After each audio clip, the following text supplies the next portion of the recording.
Jack and I have really come to love the seasons here in central Pennsylvania about the time you think it's never going to change. We get these kind of mornings, it's like, yeah, we love this. We're going to talk about double think today, not double talk. We all had enough of that. But double think. But before we do, I want to share with this community a thank you to the Earth Angels. I don't know who you are, but let's give them a round of hand. Thank you. Round of applause.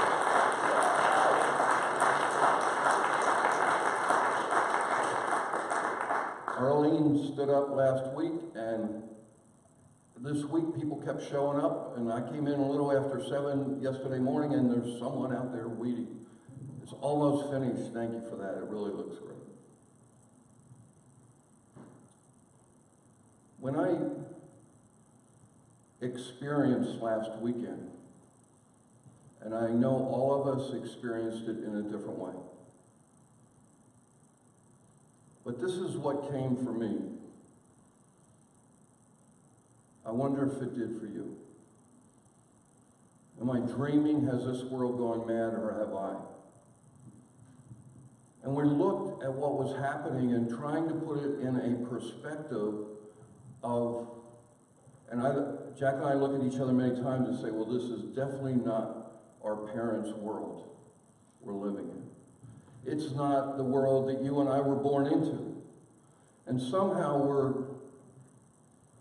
trying to figure out a way to make it all make some sense and keep peace and harmony within us. And it impacted me so much that I took the talks I had for this Sunday and next Sunday and threw them out and started all over. Because the impact was, I think, in the psyche of this country is very important to, and for us on a spiritual journey, how do we begin to make sense out of it all? How do we do it with the principles that we were taught here at Unity? And still have it make some sense in what we're feeling in our gut, and what our eyes are seeing, and our ears are hearing, and our feelings are feeling.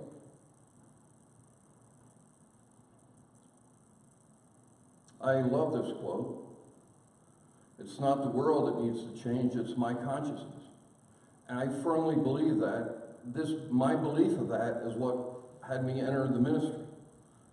Because I believe that our consciousness has to change so that our world does. But as I've talked about, being the how guy, it always comes back for me to how. How do we change our consciousness in the midst of what we're seeing around us? And do it with integrity and do it with truth within us. That's not just some stick our head in the sand. Because we know what happens when we do that, right? We stick our heads in the sand, what's up in the air? Waiting with a big old target on it. We don't want to do that at Unity, at least I don't.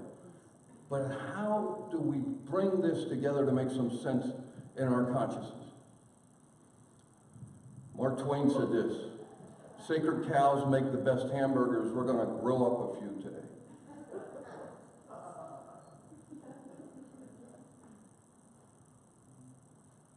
I wonder what he had in mind when he wrote that quote. He never filled in the blanks underneath. Perception. You and I all have one. We had a perception in how we entered this world and what our lives looked like. We had a perception what America was. We had a perception what our religion was, what our education was, what our families were. And today we look and the perception that we had along the way is changing. What do we do with it? And if you look at the definition, it's a process by which we take what's happening around us and internalize it. It gives us our perspective in life. Our perception is really, really important. And as we go forward, we're going to see as that begins to play out in this whole understanding of what do we do when it looks and feels like the world has gone mad around us. I love this cartoon, and depending how you looked at it with your perspective, you're either with the one on the one side saying there's 4 of them, and the other on the other side saying, no, I only see 3. But we see it from who we are, from where we are with our perspective. Is this not the world we're in today? Is this not our country today? We're lining up on so many different sides, looking at each other and saying, no, I've got the answer here, it's this way. No, I've got the answer, it's that way. And everyone has their own perspective, which excludes others. In the last 2 weeks, 3 weeks, we talked about universal love, and one of the keys to universal love is not exclusion, it's what? Inclusion. We have to find a way to include those who see the very same thing in a different way than we do, with a different perspective. Now, I don't know what you see here. Some people see a younger woman with her face going backwards, and others see an older woman looking down. Same drawing, 2 perspectives. So the point here is no matter what occurs and how we take it in our senses, the way we make meaning of it is by our perspective. Why are perspectives important? There are self-fulfilling prophecies. All of us are prophets and prophetesses. And we create what happens in our lives based upon our perspective, our consciousness, our beliefs, our attitudes, manifest what shows up. And then you say, well, how is that true? Well, we've seen people with completely different perspectives. We have some people who see only the good in life, and they find it, no matter where they are. We have other people who look and find nothing but something wrong. Do you think those 2 perspectives have 2 different lives? Absolutely. We have some people who look at, well, when you hit 62, everything starts falling apart. That's a perspective. Do you think it comes true? Self-fulfilling, is it not? Or then we have Helen King, who believes age doesn't exist. And she's going to live to be 192, maybe. But it's all about her perspective. It's all about your perspective. And when we go down through the list, it's about where you and I stand in our perspectives. So I'm calling it a crisis of perspection. Are we human or are we divine? Are we good or are we bad? Is there evil or is there only love? And you can go around there, life and death, God and devil. All these are a crisis of perception, and while you and I decide what ours is, because no one decides it but you and me for me. Now, we've had influencers along the way, but we have to accept it in and say, that's my perspective on life. And a lot of it is unconscious, subconscious. But part of what this journey is bringing it to the light and say, is this really my highest and best good if I continue to look at it in that manner? Where did it all start? Well, there is a myth in the Bible.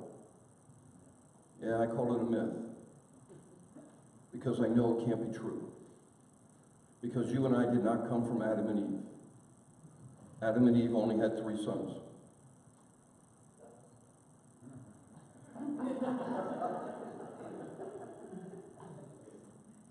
Science tells us that cannot be true. So it's a story, it's an important story.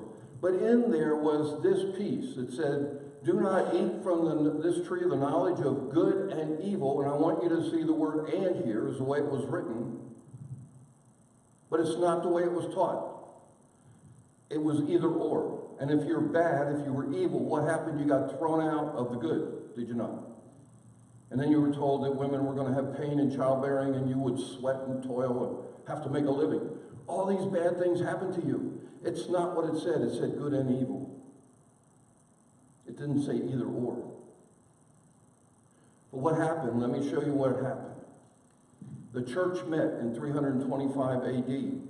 And this is when they decided that they would take Christianity, which was spreading all over the world, and they would make it, the church became the government.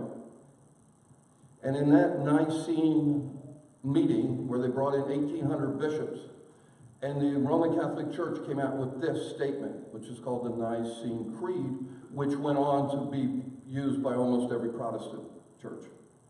But in here is where it was taught. We believe in one God, not a problem. We believe in one Lord, Jesus Christ, the only Son of God, eternally begotten of the Father. Only. We're into either or now. Not and but, or and both. It's either or. You and I can never reach that because there's only one. But do you also notice the other prejudice here? It's all male dominant, is it not? It's only son. What about the daughters? They're not good enough to be part of the system, I guess. And it's always the father. What about the mother? I don't know about you, but I experience this divine consciousness very much in the feminine energy. But that got thrown out too. So from that point of view, we began to have either or and exclusion, not inclusion.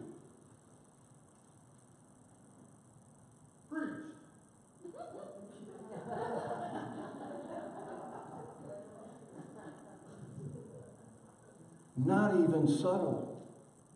It was blatant. But how did they get away with it? They got away with it because no one else could read. So they would stand up and read this and say, this is the way God said it was. And everybody goes, okay, it got to be that way. Besides, God was a man, Eve, right? When you have exclusion with all we've learned about universal love in the last 3 weeks, you cannot have universal love if you exclude anything.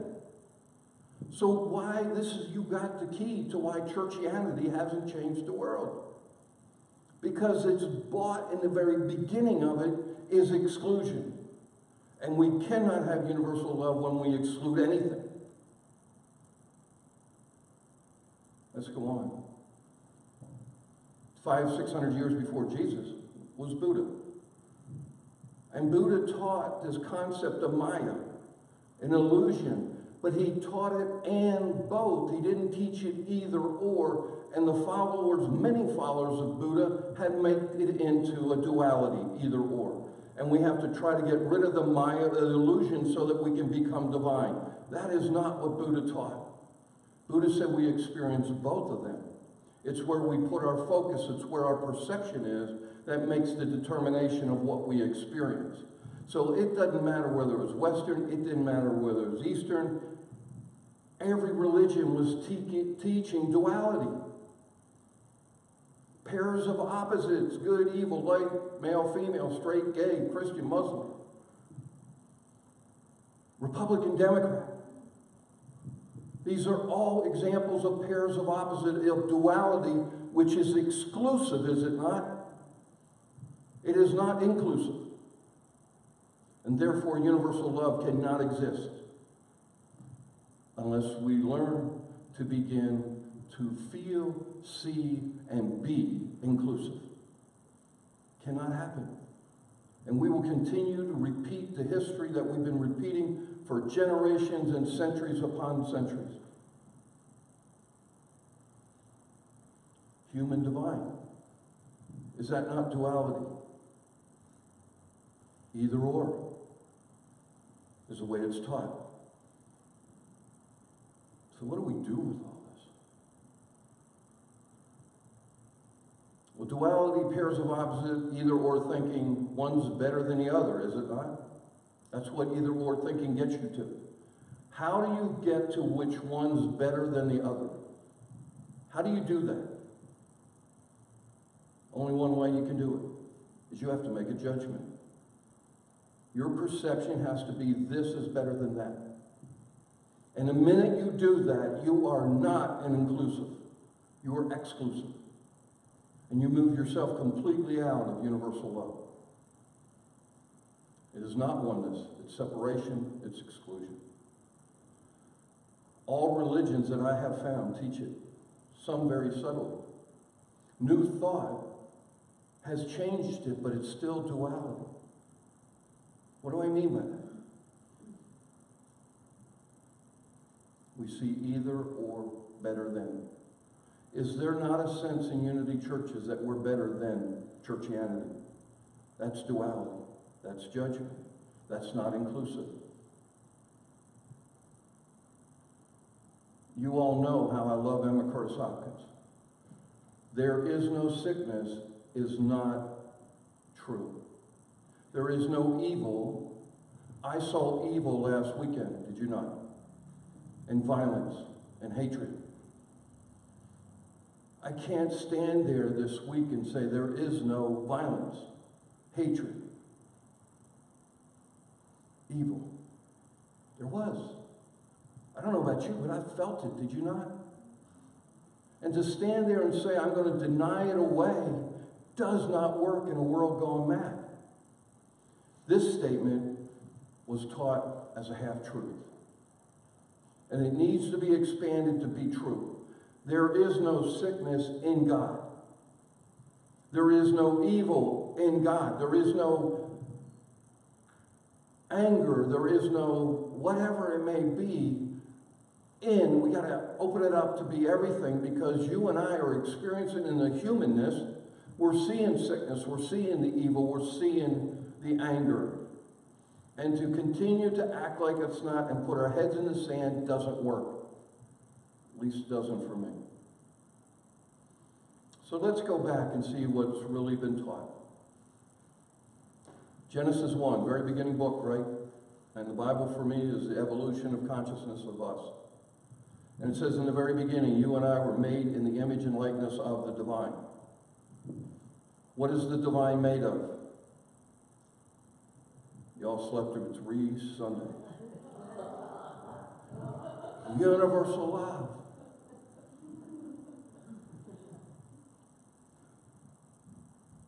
If the creator, the source, is universal love, and you and I are created in that, what are we? Universal love. That's why it says, until you cannot love others until you love yourself at that level. We have to love. You know, it's really easy. Everybody says, wow, I can say to God, you know, I love you with all my heart, with all my soul, with all my mind, with all my strength, until you have to say it for yourself. And if you can't do that for yourself, then you have no love for God. Because it's the same essence, the same nature. Universal love is one. Let's go on and see what else was said.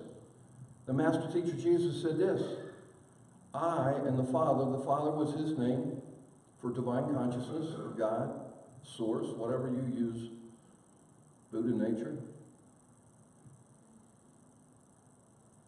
Brahman, or universal love. I'm one. One. Not either or. He didn't say the Father or me. He didn't say the Father and I'm the only one. He never said that. Churchianity said that. They twisted that. But it's Father and I are one. But you said something interesting later on, four chapters later. For the Father is greater than I. So in oneness, we can have degrees. In oneness, we can have greater than, less than, but it's still one divine consciousness. One Father, one me as one, but the divine is greater than I am. Now, it seems like this is semantics, but it's very important because we're going back to perspective. And if you have a perspective that you and God are one, versus God's there and I'm there. But then what did we do in unity? Say, oh no, it's not out there, isn't God? God's inside of me. So then we made a littler whole ball and put God inside our heart and said, okay, now it's God and me. But God's within me, but still separate. That's still duality. Just a different level of, but it's not oneness. And he said, we're one. Buddha said the very same thing. Lao Tzu said the very same thing. It's all one. Inclusive takes us to universal love. But Jesus said something else that has been forgotten in the teachings. Is it not written that you and I are God? How'd they miss this one? Just jumped right over, did it not? And where was it written? This is New Testament teaching by the master teacher. But look where it was written by King David, all the way back in the Old Testament of Psalms. And God said, you are God's, little g, and you were all children of the Most High. All. Exclusive or inclusive? All. The shooter in El Paso is a child of God. Or we exclude, and we're out of universal love.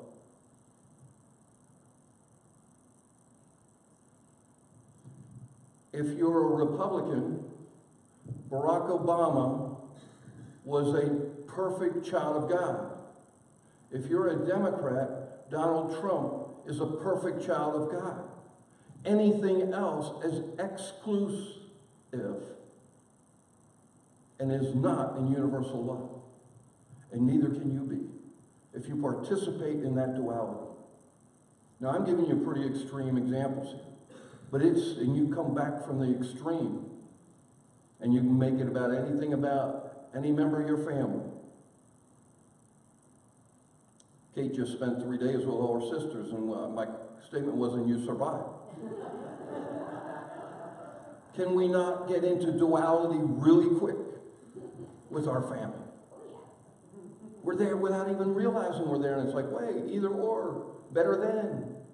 We're there. We see ourselves as a bottle in the ocean, we'll call the ocean being God, or we see the bottle inside us, we'll call that God. It's still duality. It's still separate. It's still either or. We have to change our perspective to this. We are a wave of the ocean, and everything in the ocean is in a wave. And both versus either or. I'm right back to this. How do we change our consciousness? So let's elevate our consciousness now. George Orwell, everybody remember him? We had to read him in high school. But he had a concept that was very interesting. It says, double think means the power of holding two contradictory thoughts in our minds and accepting both of them. That was 35 years ago. We have evolved consciously and mentally enough that we can override the limitations that have been put on us, that you can only hold one thought at one time in your mind. We can hold more than that. We are bigger than that. We have more expansive consciousness. We can hold both. And as we begin to practice it, it begins to make more sense than either or polarity versus duality.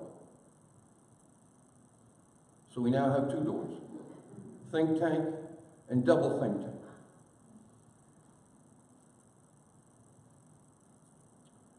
I want to move from the concept of duality, either or, into a concept of polarity. Polarity means at two ends of the magnetic strip, you have plus or minus, you have north and south, but it's still of the same. Now, this is a teaching that's been taught thousands of years ago in the East. This is an example of a Vajra. Looks like this. Tibetan monks used it thousands of years. And what's so beautiful about this meditation tool, and I don't use many external ones, is you can place the one on the left side and one on the right, and when you meditate and hold this, you no longer are in duality, you're in polarity. You become one. And as we begin to double think, and begin to be able to think, by the way, if you want one of these, Amazon has them for direct from Tibet for $15.99. And I don't even get a commission. Wonderful tool, though. When you hold them and you meditate, what happens is I've got oneness. Right, left, female, right, male. Together is oneness versus separateness, exclusion. So let's go on and see what the master teacher said here. It says, judge not by appearances. Is this not where I was judging this past weekend? Is that not where our perspective comes from, is what we see, what we hear, what we feel is, in his words back in the day, 2,000 years ago, appearances. Judge not. Don't go there. And I was there.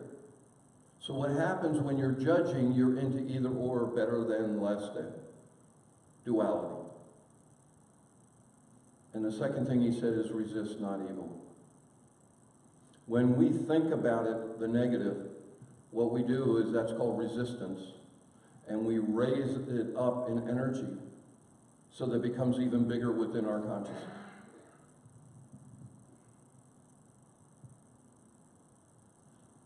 So a not very famous person, that's me, changed the words because they sounded kind of religious and kind of old. Don't judge the physical. Don't judge what you're seeing in the human. Don't even go there. Because you go immediately when you do, you go into either or. You go right into duality. And when you do, it takes you right out of universal love. The second one is engage not in negativity. You're going to see it happen. You're going to read about it. You're going to feel about it. Someone's going to tell you about it. That's going to happen. But what they're talking about here, I think what the master teacher was talking about, don't engage in it. Don't dwell in it. Don't put it on Facebook. Don't tweet about it. Don't talk about it. Let it drop. And move on the continuum back to something that's truth for you. If you stay locked in the appearance, if you stay locked in the negativity, you're just going to increase that in your perspective, in your consciousness, and you're just going to bring that more to you. It's the law. It never is mocked. But what happens when we judge or engage in the negativity? It sets us up with guilt. I've had a couple people I've talked with and coached with over the last year that got sick. And they're like, well, you know, our teaching is there is no sickness. But I got sick. I had the flu. And so what happens is we end up in a place of guilt. Like, well, maybe I'm not spiritual enough, or I'm not good enough, or look at that person over there. They never get sick. Now we're into one of the other C's we don't do, is comparing. Right? That is not a healthy place to be. And part of the reason is it's taught as duality instead of polarity. And if you begin to look at it and say, okay, right now, that's what I'm experiencing. But where can I go from that?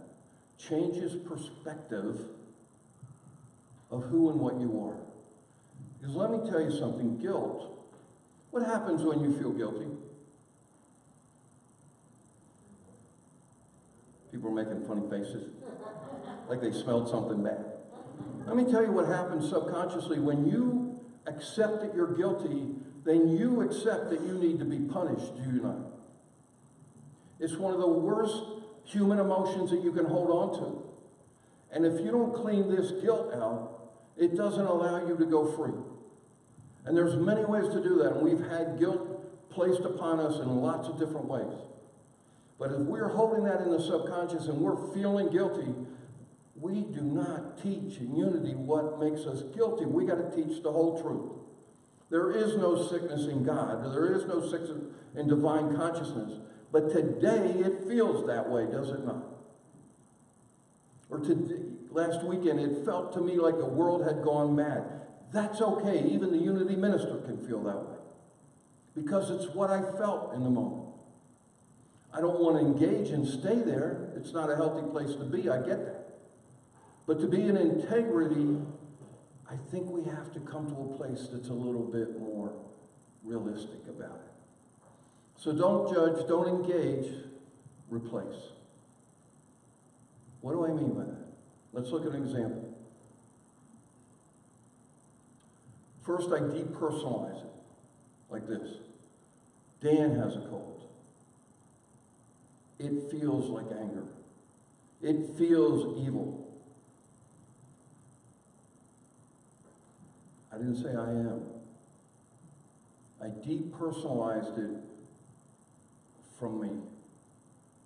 But I still, in the polarity on the magnetic strip, I'm able to see it for what it was and not set up a thing of guilt for myself. That why are you seeing all this evil out there? Because it felt like evil. But it allows me, as I depersonalize, to begin to move back on the strip. Back to a place that feels a whole lot better. And is where I want to hold my perspective going forward. Replace. My replace is with the I am. I am perfect health. I am joy. Do you see the difference as I've moved into the continuum strip? I didn't make it either or, I made it and but. It feels like I'm sick today, but I know I'm divine health. And I can move in that direction, and it allows me to begin to clear out all the stuff that I'm feeling. So I have to double think. I got to be able to see Daniel in the physical and at the same time hold the spiritual eye, that who I am also. Not either or, because we have a whole lot of teaching and spiritual teaching that's like, you got to denounce the ego, or you got to trash the ego, you got to kill it, become spiritual. That's either or, that's duality. It's and but, and both. I'm both. And in a spectrum, I don't know about you, but this is how I experience it. You know, you can go the whole spectrum very quickly, can you not? Depending on what shows up in your life that day. You can be in this incredible peace and love, and all of a sudden, but when you see it on that continuum and go, okay, it feels like anger, I can go back to who and what I truly am. And I believe the spiritual journey is being able to recognize this on the and both, polarity, not duality, and be able to move quicker and quicker back to a place of center and harmony. But and today it's coming at us faster and faster, so many different vehicles and avenues. But I also look at it this way. Divine consciousness, human consciousness, and both. I don't exclude one. I don't make one better than the other. On this physical plane, I am both. When I drop this coat and leave, I will just be divine consciousness or spirit again. But right now, I am both. And by recognizing that I'm both, I can move vertically. So if you look at this upside down infinity as divine and human consciousness, and you look at, instead of duality, we look at polarity, what do we have we just drawn for ourselves? A cross. It's vertical and it's horizontal, and I believe that's what the metaphysical symbol of a cross is about. As you and I reach a place of spiritual understanding, we can see what's happening in the world, recognize it, but not engage it. Be able to move back quicker, to get more centered and stay in balance and harmony. I love the Eastern Tai Chi ball. And both. Whether you put male and female in there, you put Christian, Muslim, you put whatever it is, if you're going to get wholeness and oneness, it must always be and both. And as we maintain that perspective, we can stay in universal love, inclusive, excluding no one, or no thing, or no place. And I believe that's what the teaching was about, of universal love, is being able to, but this is how I integrate it into when the rubber hits the road and I leave this building on Sunday, I have the rest of my week to integrate my teachings. And we're going to have many things that challenge that, and unless we learn the tools to stay as in harmony, as in universal love, as in peace, it's the only way you and I can fulfill our destiny, and our destiny is to be the light in the world. And this world desperately needs you and I to get brighter and brighter and brighter, because it's the only way we're going to offset some of the trends that I see. Change your mind by changing your perception. Just the perception from looking at things as duality, and begin to open up your consciousness to polarity. That will change your life, because you're going to move out of judgment of appearances. And the number one thing the master teacher taught that will take us out of love is judging appearances. Because the next piece of that is then you judge yourself. And you judge yourself right out of universal love. So as we begin to look at the difference between duality and polarity, that perception changes our lives. I'm a divine human, and someday you and I will remember we're already the Christ. That's what I believe the journey is, because we already are, we just don't know it. It's a secret, a mystery, but it's not. How do I know that? Here's what the master teacher said. Whoever believes in universal love will do greater works than I did. Works come from what? Consciousness. So if you believe in universal love and you live out of universal love, your consciousness will go greater than his, is what he says here. I didn't make this up. He said it.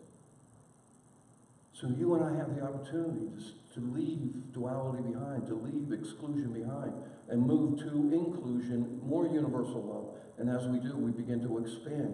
We expand into a consciousness that later on, 50 years later, Paul wrote, have the mind that was in Christ. Put on that mind. This is the only way I know you can do that. And it's a day-to-day, hour-by-hour process of dropping judgment, dropping duality, and moving to polarity. Dropping either or, and an inclusiveness of and both. Let's go to silence. As Kate gets ready, I just ask you to take a couple deep breaths. Cleansing breaths. Let your body settle. Remember, be still. And know that I am universal love.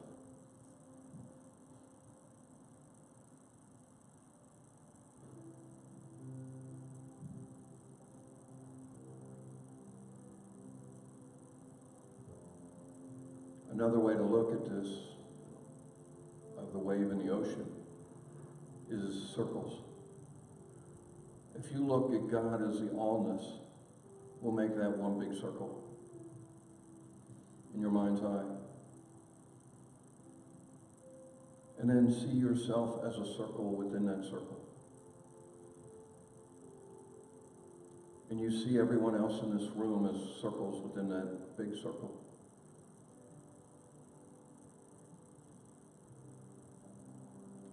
You notice inside the circle, we include everyone. It's inclusive, with no judgment, no either or, which opens us up another way. A great teacher once taught that the way you show love to others is to not judge. And as we look at this inclusiveness, make the circle big enough to have all 7.4 billion circles from the planet.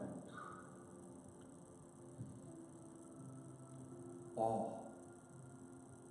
If you truly believe God is all, then it all fits in. And if you truly believe it is all God, then everything that's going in here is not to be judged. It's to be included. And our perspective determines our prophecy of our future. And in the silence, as as we include everyone and everything in every place, feel the increased universal love fill your heart. Feel the light, the Christ light.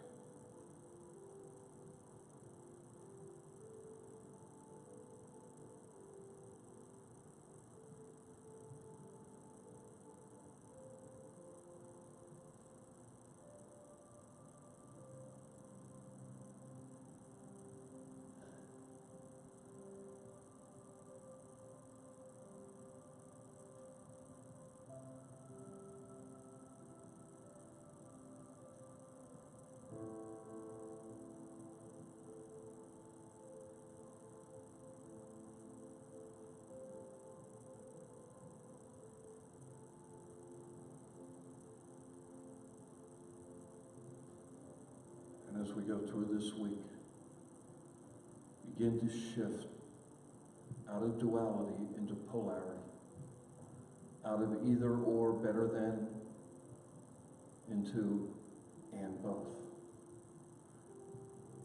Double think. We do have the ability to do this. And as we double think, we double feel, and we double see. We see the inclusiveness of universal love. And then we feel it, and we know it.